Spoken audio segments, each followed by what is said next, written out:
Hey guys, so today we're gonna see what we got from Walmart and talk about what they are. So I'll see you guys in a few seconds.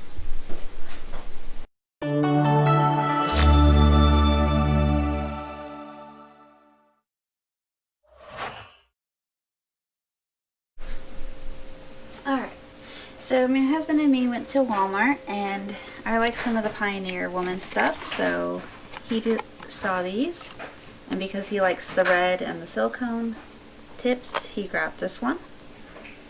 And these are her stainless steel silicone tongs. And let's see, they have this part right here where you can pull or push down depending on if you want to open or close. We have these measuring spoon set. So there's all of those. And I kind of like the fun little colors. They are plastic, which I didn't necessarily want, but the metal ones that she had didn't have as many sizes.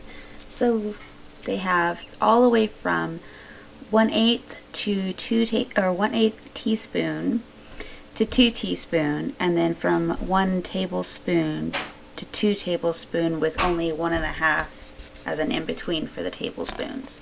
So this big one down here is 2, this is 1.5, that will be 1 tablespoon. And then this goes 2 teaspoons, 1 teaspoon, half, 1/8, or 1/4 and 1/8. So there's not like every single in-between, but the majority of what you would use for baking or just measurements in general. And then we have the matching cups, which are in different sizes, going from 2 cups all the way to 1/4 of a cup.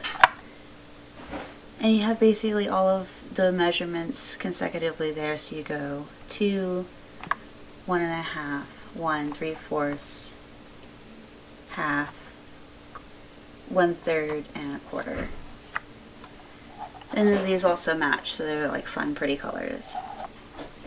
So that's our little haul from Walmart. And if you guys have a Walmart in your area, go ahead and see if you can find them, because we noticed that not all of them have it. These were about $8. These were about, I want to say, $5. And I think that this was close in price. I don't remember exactly. But they weren't super expensive compared to the metal ones, which were $12 for these. But yeah, just a short little haul of what we did. So hope you guys liked them, and I'll see you guys on the next one. So if you could like, comment, subscribe, would be very appreciated. I'll catch you guys later. Bye.